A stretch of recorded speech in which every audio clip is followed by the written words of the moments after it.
Most betrayals do not begin with an enemy. They begin with someone who earned the right to stand close enough that you stopped paying attention. That is what makes them dangerous. The greatest damage to a person's spiritual life rarely arrives as open persecution. It arrives as familiarity, a voice you have stopped questioning, a presence you have mistaken for peace. And by the time you recognize what has been happening, your convictions are quieter than they used to be. Your discernment feels heavier. Your soul carries a weight you cannot explain. The strange part is this: you may still call that relationship a blessing. Scripture may call it something else entirely. Most Christians expect temptation to look obvious.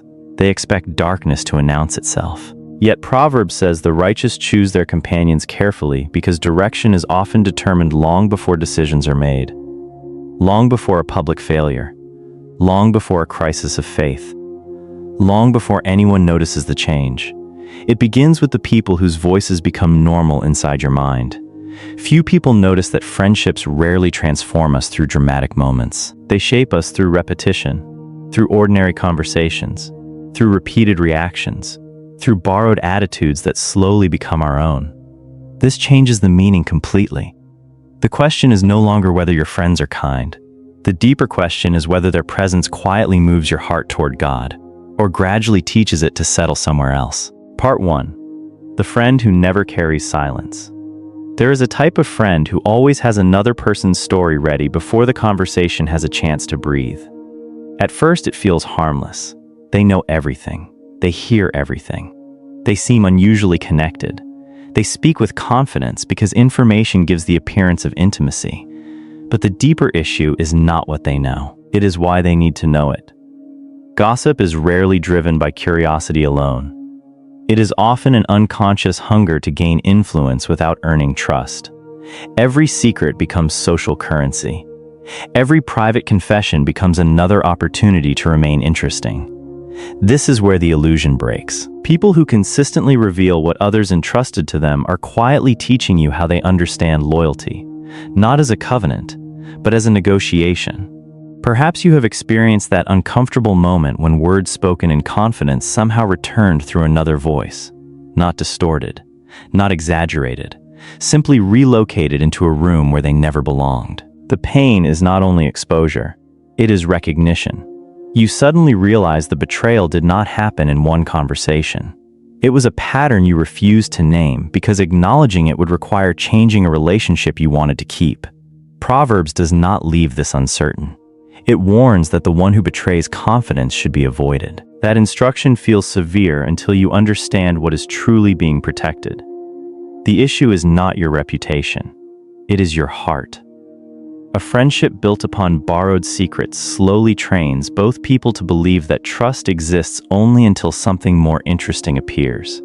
And once that belief settles into the soul, every relationship becomes fragile, even the ones worth keeping. Part 2. The friend whose anger becomes your atmosphere. Anger is one of the easiest emotions to underestimate because it often disguises itself as strength. Some people do not describe themselves as angry.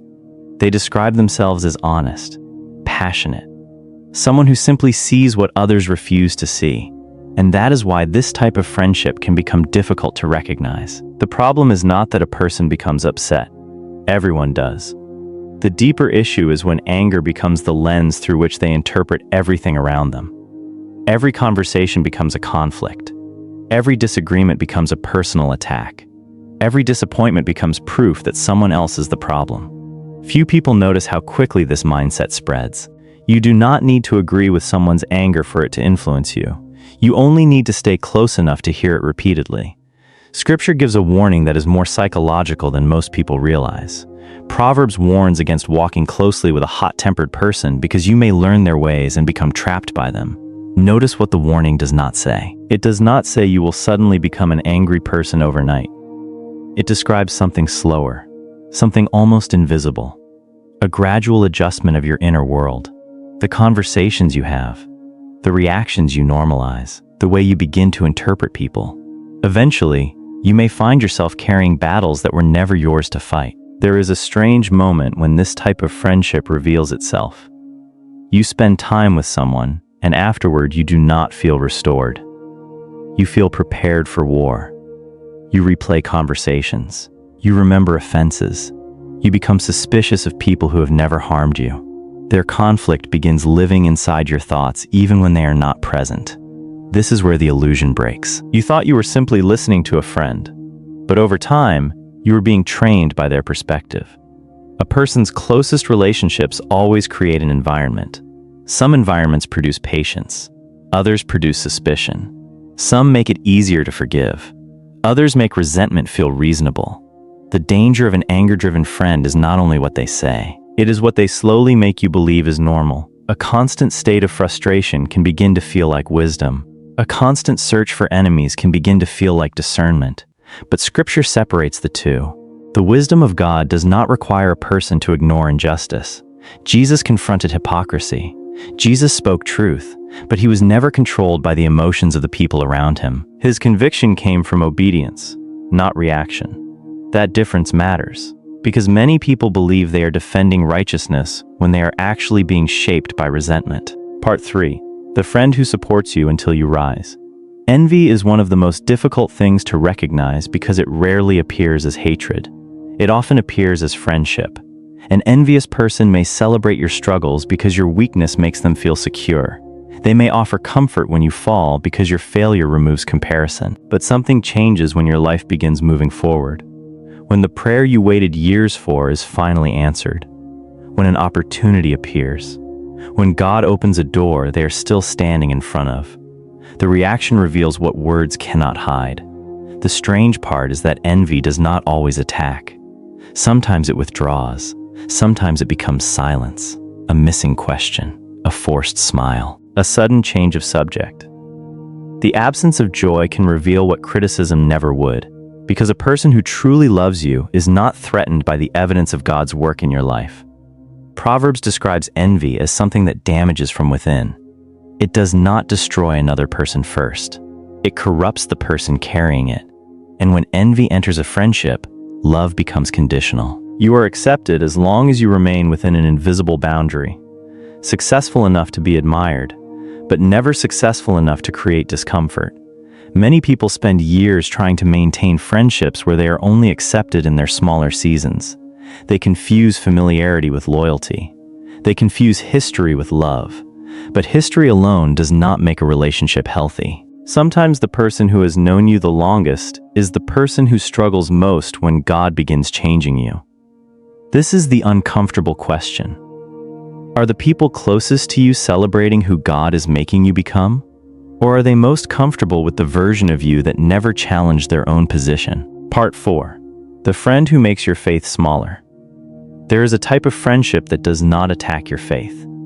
It does something much quieter. It slowly makes your faith inconvenient. This is why it is difficult to recognize. There is no argument, no direct rejection, no obvious hostility. The friendship may still contain laughter, memories, years of history. But something changes when your relationship with God becomes deeper. The things that once mattered to you begin feeling uncomfortable to mention. Prayer becomes something you keep private. Convictions become something you explain less. Your spiritual life becomes a subject you avoid because maintaining the friendship feels easier when you stop bringing your faith into the room. Few people notice that spiritual compromise often begins with silence, not with denying what you believe, but with hiding what you believe to preserve acceptance. This is where the illusion breaks. You may think you are protecting a friendship, but slowly, you may be teaching yourself that peace with people is more valuable than obedience to God. This does not mean every person who believes differently is someone you must reject. Jesus spent time with people who were far from God. He showed compassion. He listened. He served. But there is a difference between loving people and allowing your closest influences to reshape your direction. The question is not whether someone agrees with every belief you hold. The question is whether their presence constantly pulls you away from the person God is forming you to become. A person can influence you without ever giving you a command. Sometimes influence happens through what is celebrated, sometimes through what is mocked, sometimes through what is repeatedly ignored, and eventually, you begin adjusting yourself to fit the environment around you. A young believer once described this experience perfectly. He said he never stopped believing. He simply stopped talking about what he believed around certain people. At first, it felt like wisdom. He thought he was avoiding unnecessary conflict. But years later, he realized something uncomfortable. The friendship had not become stronger. His courage had become weaker. The danger is not always that someone takes your faith away. Sometimes they simply convince you to keep it hidden. Part 5. The friend who confuses control with care. Control rarely arrives looking like control. It usually arrives wearing the appearance of concern. It sounds like protection. It sounds like loyalty. It sounds like someone who knows you better than anyone else and only wants what is best for you. But slowly, the relationship changes. Advice becomes expectation. Concern becomes pressure. Support becomes supervision. The controlling friend does not simply walk beside your life. They attempt to direct it.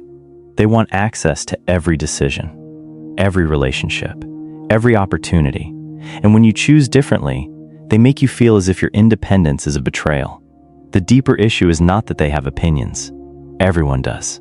The deeper issue is when another person's approval becomes the invisible permission you need before following what God has placed in your heart. This type of friendship creates a subtle form of captivity because it trains you to look sideways before looking upward. Instead of asking, "What is God asking me to do?" you begin asking, "Will this person approve of my decision?" That question reveals something important. The relationship has moved from companionship into control. Galatians reminds believers that they were called into freedom. But many people who would never accept physical chains willingly carry emotional ones. They call it loyalty. They call it respect. They call it keeping peace.